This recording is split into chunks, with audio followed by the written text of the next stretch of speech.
talking public art. With us, Louise and Laura from Francis Knight Public Art Consultancy. Conversations with a range of arts practitioners, community activists, planning directors and design teams about how we can make places better by working with artists. Our role as public art consultants is all about the delicate balance of client expectations to encourage new ways of seeing, developing relationships, connecting people and enabling the creative process. Today we meet José den Hartog and Nicole Mollett. José is a Dutch artist living and working in The Hague. Educated at the Royal Academy in painting, drawing and printing, she started drawing on ceramics for architectural interiors and facades, believing that art should be an essential part of everyday life. Her hand-painted ceramic artworks reflect the unique nature and history of each location. The work is characterised by the use of traditional techniques and extensive research, from contemporary to antique, inspired by prints, books, textiles, patterns and nature. Although her work can be interpreted in many ways, the celebration of diversity is always present. Nicole is a British artist working in Kent, whose multifaceted practice includes drawing, ceramics, socially engaged projects and public art. Her artworks celebrate forgotten histories and alternative narratives. Nicole is interested in public art and the role culture plays in communities. She has been a lead artist in several regeneration projects and promotes a democratic and inclusive approach to commissioning. Nicole collaborates with many artists and enjoys working as a team to make multi-perspective, site-specific responses to people and places. Welcome José and Nicole. Well, hello, Nicole and José. Nicole, you're in Beckenham, I assume you are. And José, you're a Dutch artist, so you're joining us from The Hague, and you're our first international guest. Yes. Thank you. So welcome to both of you to our Talking Public Art Series 2. So it's really good to have you on our podcast. And Nicole, I'm going to come to you first, actually, because obviously we first met, we were working on Art at the Centre, which was an Arts Council funded project across 3 areas in the southeast. We were on the Maidstone project and you were on the Swale project. And it was quite a all-consuming and challenging project for all of us, pushing boundaries and bringing public art into the public realm between, I think, 2005 and 2008. But at the time, I don't think we realised that you were 22 when you started that job. I was a baby. You were a baby. It was a very big role at such a young age. So, you know, what led you to take that step and work in the public realm? Well, I mean, on a very fundamental note, I needed to have a job, and I realised more or less a year after my MA that it, you know, it wasn't feasible to just continue on as a freelancer doing like self-funded shows, because and I saw basically, because I'd done a exhibition on Sheppey where I retraced the journey of William Hogarth to the island, and that for that project I got some Arts Council funding, and it became quite successful. We had 17 artists, some of whom were internationally recognised names like David Madalla involved. So it made me realise that it's actually quite exciting and creative process in itself to curate projects. And so even though obviously I saw myself fundamentally as an artist, I thought that going into project management and curation is also a really interesting step. And then when I saw the job advertised for Art Centre, I just leapt at it because Sheppey and Swale in general is such an interesting place to work and make projects happen. So yeah, that's kind of how I navigated from being sort of a university leaver into being a project manager for public art. It's very brave. We were discussing it because obviously we saw some of your notes before we came onto the podcast, and Laura and I were both saying, not sure we would have been brave enough at 22 No. to take on such a role. To huge. be honest, I didn't think I'd get it. I just went for the job. I just thought I'd just chuck a CV in, you know, because I'd been successful in. I was a total blagger, to be totally honest. But that's what I think you have to do. You know, you have to kind of go in at stuff and be like, yeah, I can. And I did. I felt confident. I'd already led quite a large scale project on the island. I just didn't have a massive long track record. But I think the key thing was that, like, I was passionate about making art happen there, and that's, I think, what they wanted. So, but yeah, no, it was a baptism of fire, to say the least. I mean, they must have jumped on the fact that you've got so much energy anyway, Nicole, and you still have boundless amounts of energy. So they obviously lapped it up. You know, they knew that you could take on anything because you had to with that job. Well, yeah, you had to, especially working inside a council. I mean, I know you, Louise and Laura, have done that a lot, but the kind of diplomacy and political awareness you need in order to sort of walk that thin line between sort of appeasing people from various different fractions of society, but also enable yourself to do interesting stuff, because you don't want to just end up being trapped in this circle of only making projects that like tick their boxes but don't actually do anything interesting artistically. So yeah, that was an interesting learning process, let's say. Absolutely, yeah. And José, so we've been introduced to your work in the public realm because we've recently commissioned you with Nicole to work on the Chatham pumping station, which is in the heart of Chatham. So tell us a little bit more about your journey into the public realm with your artwork. Yeah, well, where we will start. I met Nicole maybe when we met, something like that. It was like 15 years ago or something. Yeah. Yeah, and it was we did a project on Sheppey, and where they celebrated the Dutch invasion 400 years before. It was it was kind of, they were asking for Dutch artists, and that's how we met, because I applied for it. And then we already did some project there with tiles, and we made a kind of big mural for the library, I remember, with participation of public. So there were people painting tiles, and and we combined that to a piece of art. And later I came back to do some workshops, I think, also. So and in Holland I did some commissions for public art, but let's say on a school or on a buildings. It was not with public involved, but it was commission based.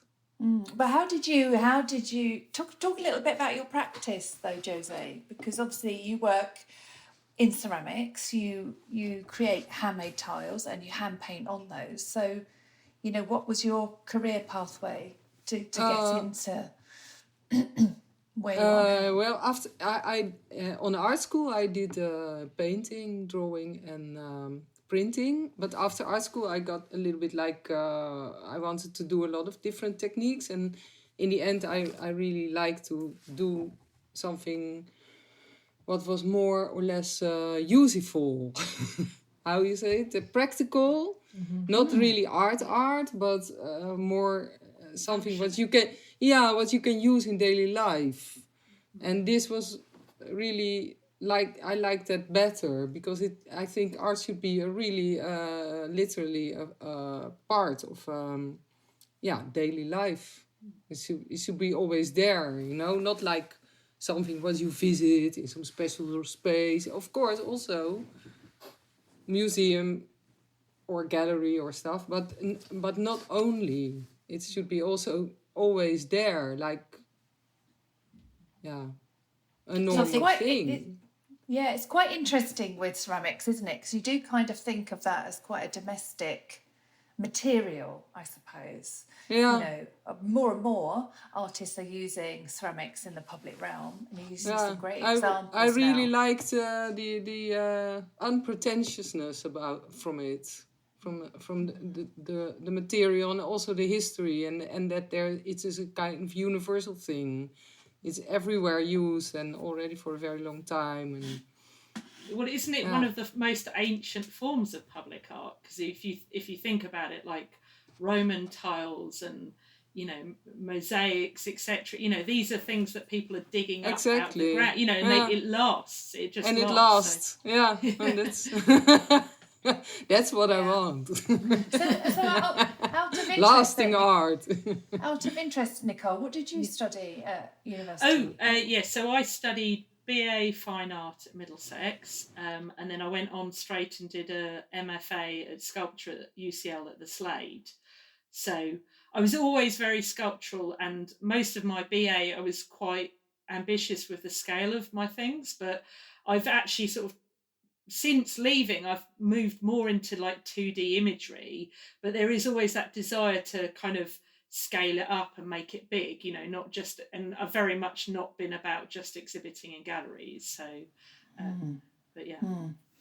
I think when we were looking at both your work, you could see the real similarity, particularly with your drawing, the pair of you. So it's been interesting to see you both come forward as a sort of a collaboration. Yeah.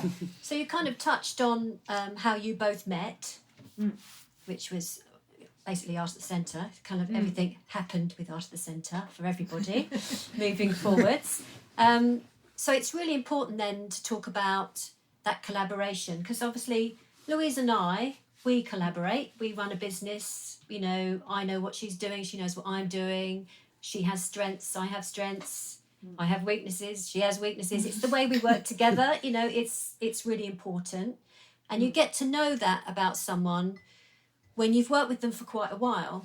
But obviously with you two, I know you met at Art at the Centre, but how long have you known each other then, and how do you work together? Because obviously you're in one country and José's in another. How does that work? Do you want to go, José? No, you said. It's probably worth mentioning as well that after doing the commission for Art at the Centre, I actually travelled quite regularly over the last 15 years to Holland. José is connected with an organisation called Quarter, which is an artist-led space in Holland. Okay. We together with a fellow friend of ours called Duncan Ward, we curated a few shows, so group shows. So, we've had this kind of ongoing dialogue, if you like. And José, I read your answers to the questions the other day, and you were mentioning how we both have this love of books, which is so true. And so whenever José comes to England, we immediately go to like antique bookshops, and we're fighting each other for the best books, which is hilarious. It's like, I got this one. But yeah, obviously, I have a great admiration for José's drawing and work, and whenever I come over to Holland and Den Haag in your studio, I'm not like a kid left in a sweet shop by themselves. I'm like, oh, look at this, José has the most amazing studio with all these amazing, different scaled ceramic works on show inside. So, but yeah, we've worked several times together, haven't we, José? Yeah, and it's actually we have a few love things together, like books and drawing and natural curiosities and these kind of things. So that makes it easy. And also what I really like is when I'm still wondering about something and you already formulated it. This is very comfortable. I think that's interesting, because that means then that you are both you're thinking very similarly, but equally I think so. Yeah. And it's also so sometimes we don't speak for 2 years, and then immediately it was like we saw each other yesterday or last week. Yeah. That's great. It's very natural collaboration, I think. Yeah. So obviously, sorry, Laura, go. So I was just saying that obviously you're working together on this public art commission in Chatham. And so there's kind of that, and we could see when you were being interviewed and things, we could see that partnership and how you would work. So you do work so well together. It's kind of, you're right. You kind of like someone starts the sentence and the other person finishes it.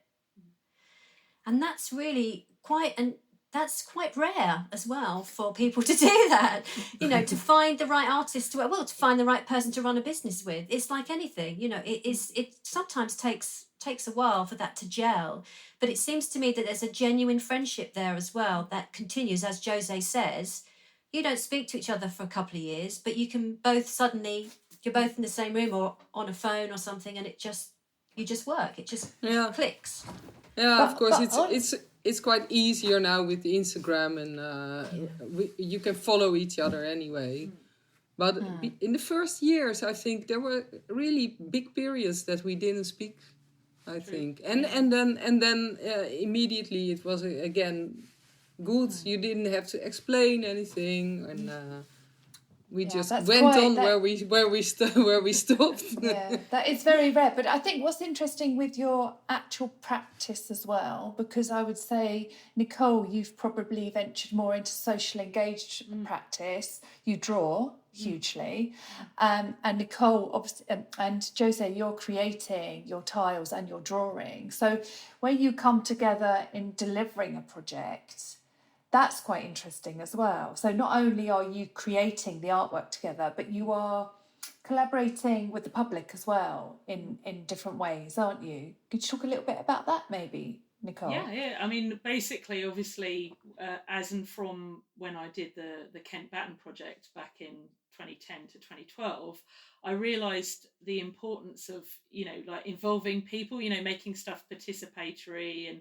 and how rewarding it can be as well. I mean, obviously, everybody, a lot of people who go to art school have this romantic notion that they'll just be sitting in a studio thinking of ideas in their amazing imaginations and occasionally going to gallery openings.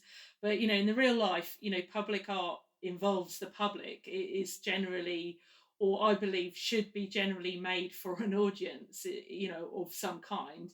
And I'm not saying, there's downsides to doing socially engaged art. It can be very difficult. It can be, you're dealing with a whole range of people, but I've found a lot of reward from working that way. And also in terms of research, because when you're making something that has to exist permanently in a space, it's really interesting to see, by talking to people who live in that area, kind of what it's not that everybody's opinions, you're going to use everything, but reaching out and finding out those kind of unique stories of somebody who's maybe spent their whole lives like walking past that very one spot. They're going to have such a different perception of what should go there or what their thoughts are on that area than, say, somebody who's only been working there for the last month. Do you know what I mean? And I sort of feel that it's worth kind of tapping into that knowledge, that community knowledge, and letting that sort of somehow influence our ideas. It's not necessarily as simple as sort of going, presenting a drawing to a member of the public and go, which one do you like? But it's a far more intuitive and complex process, but allowing their voices to be heard within the work, I think is an important thing. Just to touch on the Kent Cultural Batten, if people don't know about it, so that was something you created, which was a 1950s Airstream caravan. It travelled the county, didn't it, asking people to share their stories. And it was really successful, wasn't it? Over 10,000 participants and 80 partners, which was huge. And then looking at your portfolio, José, your work in the public realm in particular that you've shared with us and we have seen, you're looking at primary schools, apartments, even a residential care centre.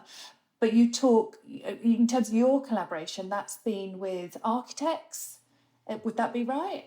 In terms of how you've worked? Yeah, these commissions were in collaboration with the architects. Yeah, but when I do a private commission, it's of course with the people from the house, and they tell me about, like, let's say, history of house or their history, or it could be anything. it's like collecting all the ingredients. It's like almost like shopping before you start to cook, and then you have everything, and you love that. And you think, okay, I will use this, and this will lead to a kind of good result, because it has to, in the end, it has to look good. You know, you cannot. Yeah. You have to enjoy it afterwards also. Yeah. So this is a very important component, I think. We can see how you've come together for this commission, the Cheston Pumping Station one. We're really excited about working with you both and how that kind of pulls together. It's going to be very exciting, yeah.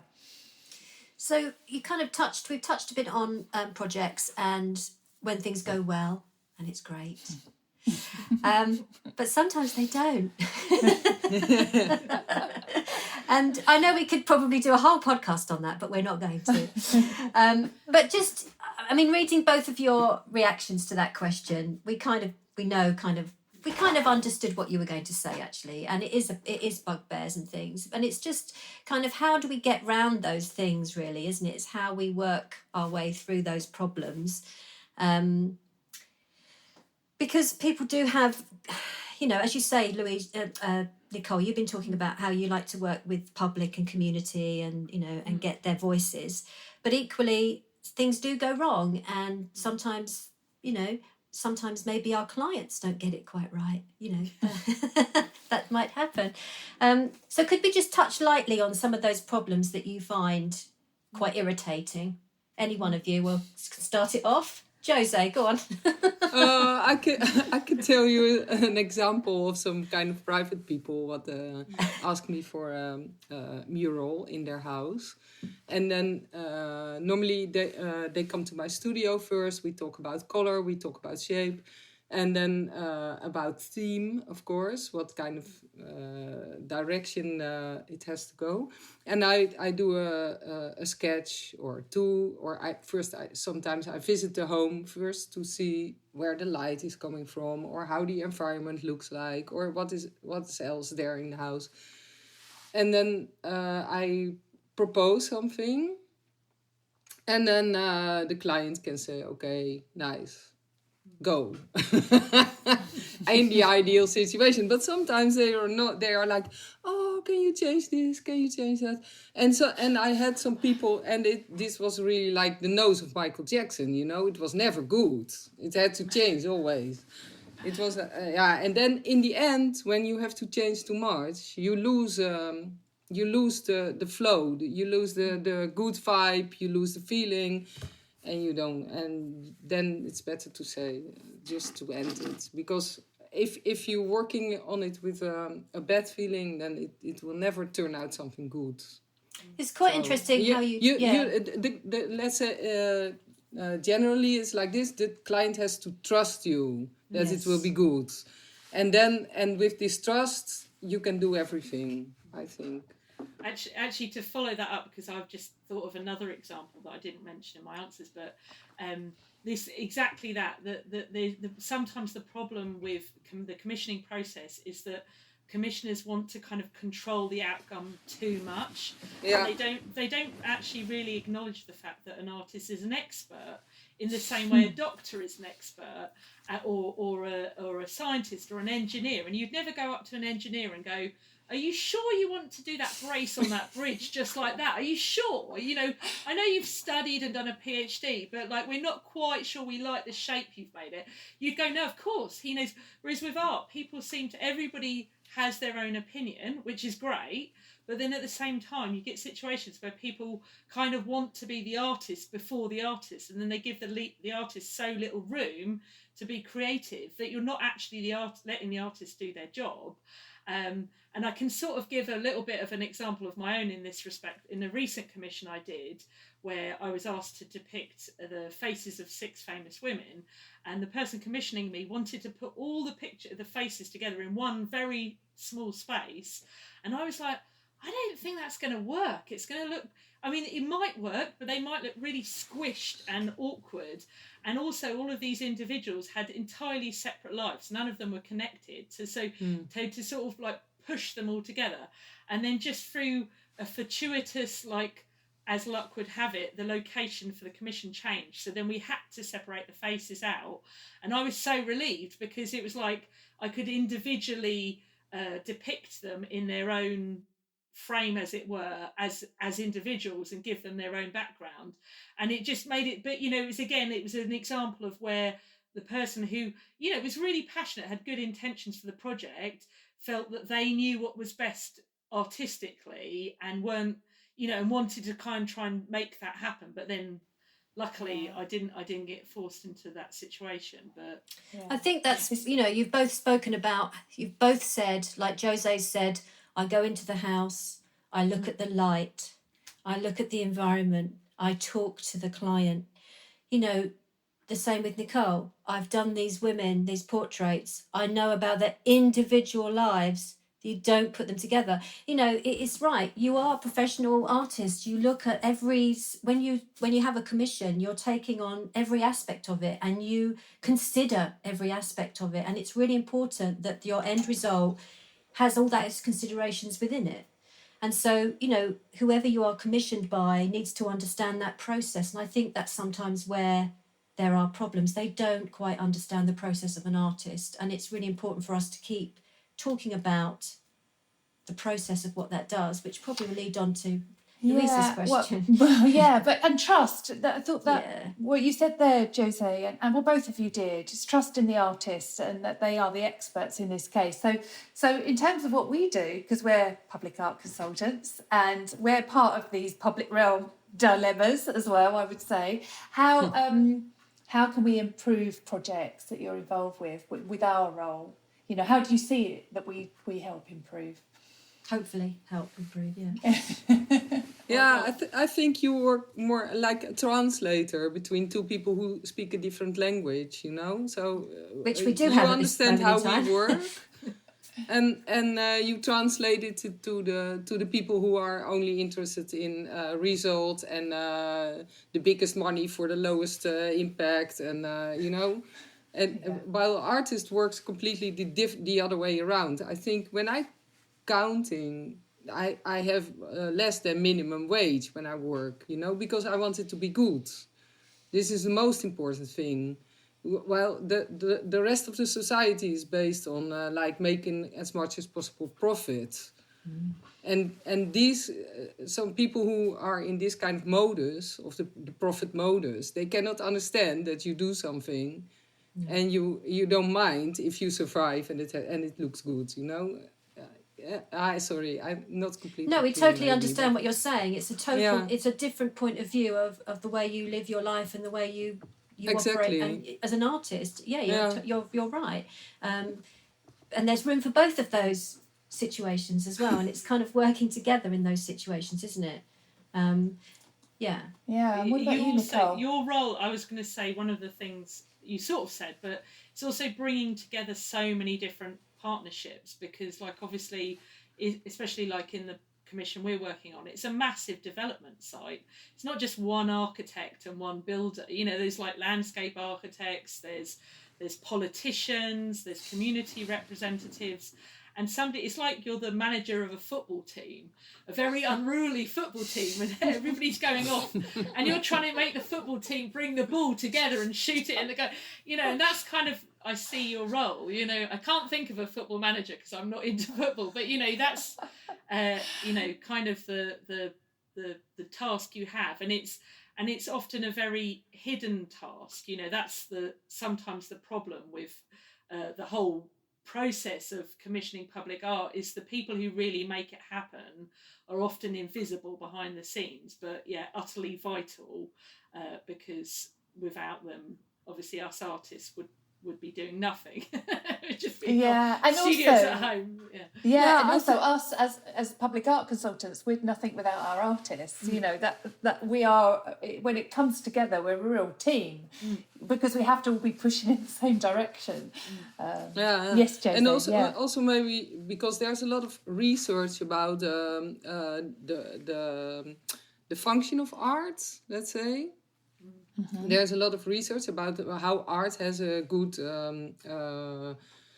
influence on people's health, on the way they think, and this could be there could be much more awareness about this in society, I think. And this is also one of the things that you do, I think, to make people aware how important is it to have a kind of healthy environment.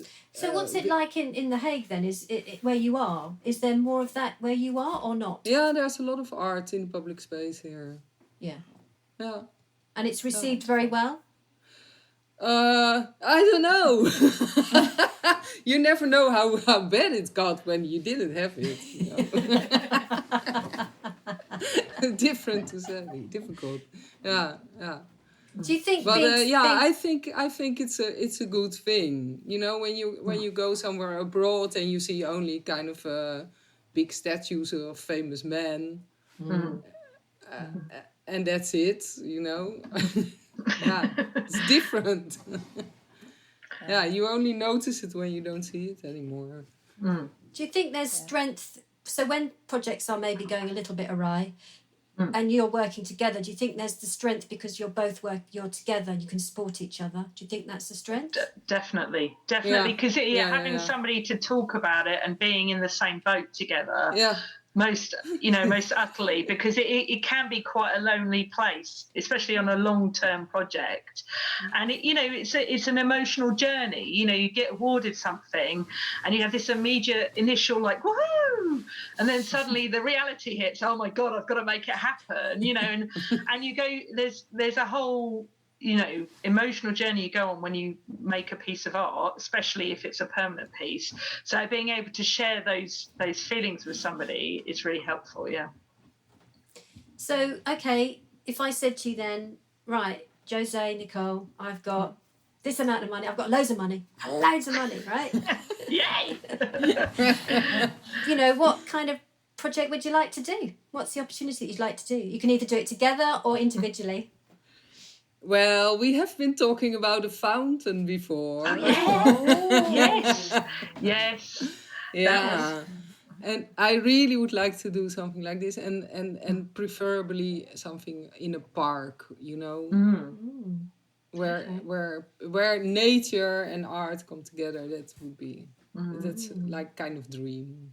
A sort of fantastical wishing well. We had this idea a couple of years ago, and it's not happened yet. It's similar because I also said I've always wanted to make a folly, so like an architectural space that's like a shelter, but similarly. Obviously, that would involve lots of bits of ceramic in it, and José would be my first possible artist I would choose to collaborate with. But I would something a sort of more a 3D sculptural space, be it something, and also like a fountain is functioning, people can go to it, bathe themselves or drink the water, and that would be most excellent to be commissioned to do that. It's a place where people gather as well, isn't it? You get drawn to a fountain, don't you? You want to go there and sit there and contemplate, or as you say, drink the water or go in it. Especially in weather like this, oh my God, If only there were more fountains in central London, Yeah, well, we'll keep that in the back of our mind there for when that opportunity for that very, wealthy client comes forward. We've got a beautiful park. That's brilliant. So both of you, and I'm going to go to José first on this. Can you tell us one little known fact about yourself that we might not already know or have guessed? My origami, my origami love, hobby, obsession. I like to fold patterns. So I started with the bird, of course, this kind of crane bird, what everybody wants to do. But you get bored in the end. And then I really like to make fold patterns. It's beautiful to see how a one-dimensional surface can change to three-dimensional. It's really nice, and how. It wonderful. It really makes me quiet also if I'm folding whole evening. That's really interesting. Do you have a room full of them? Sorry? Do you have a room full of them then? at the end Yeah, of the well, evening. I have a closet full of them. Yeah. I love that. And José, I will send you some images. It's really yes, yeah, please. you should. And we're on Zoom also at the moment. So when we first came on Zoom, I saw you had a cat in the background. Tell us about your. So we also have, we're cat people. You want to see the cat? Yeah, but tell us about the silent cat. Yeah. Tell us about the silent cat. So José's just about to show us something because the audience obviously can't see that. Oh my goodness! This is this is the rest of my old cat. How old was William then? Oh, bless. This is William. So William. José, gorgeous. can you just describe what you're holding up to? So I'm holding the let's say the body of what used to be my cat.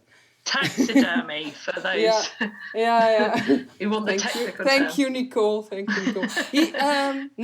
He was actually, his mother was a tramp. She came to our place and she was pregnant and she gave birth, but she was so wild so we had to put her away.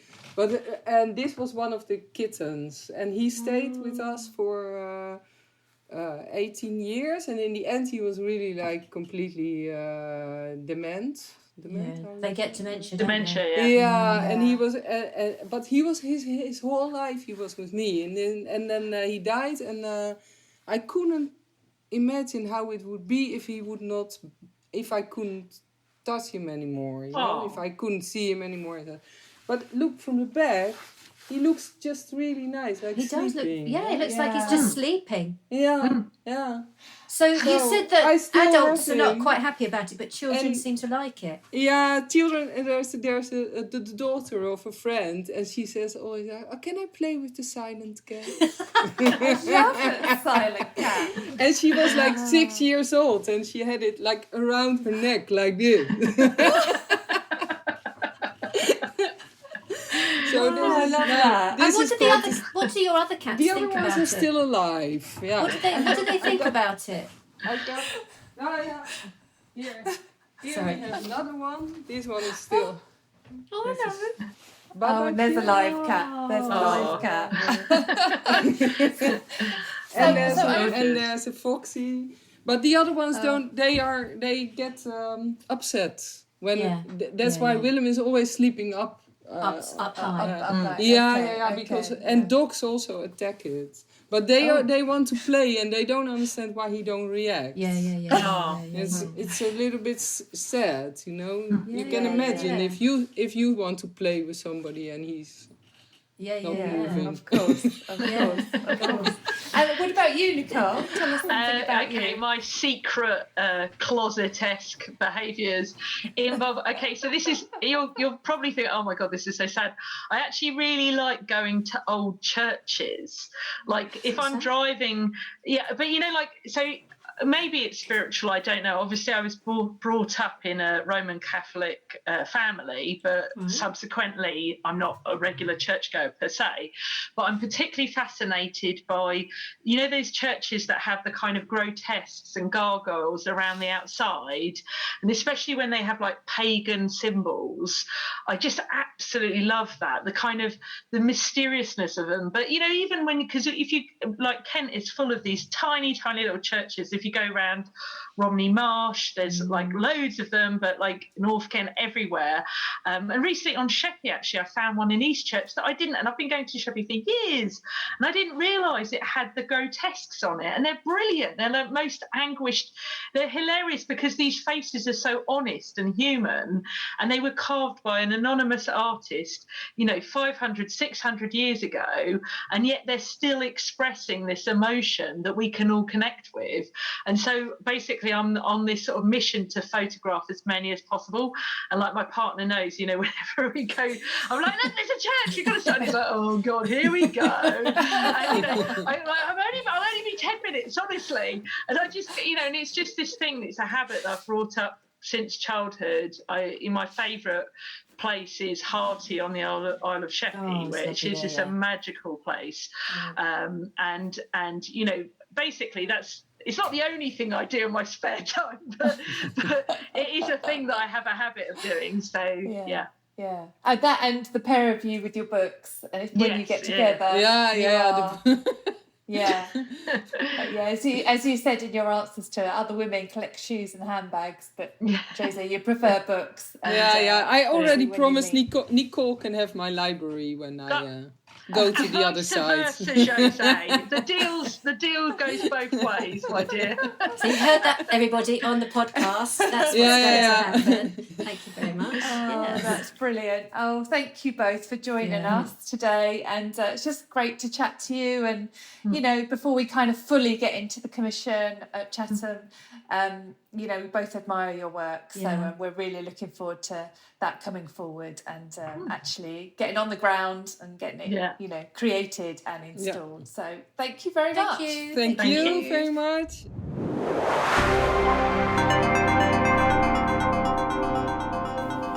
Engaged, creative, curious, courageous and valued, Frances Knight is an award-winning independent public art consultancy based in South East England with over 16 years' experience offering expert advice and management in commissioning high-quality art for the public realm. As co-founders and directors of the business, Louise Francis and Laura Knight commission professional artists from across the UK to create ambitious public realm artworks in a variety of locations. The consultancy partners closely with housing developers, design teams, social housing associations and local authorities, together with a wide range of community groups, to create brave, ambitious, thought-provoking art for public spaces. If you enjoyed this episode, we would really appreciate it if you could rate, review and subscribe to our podcasts. It helps us spread the word on demystifying public art.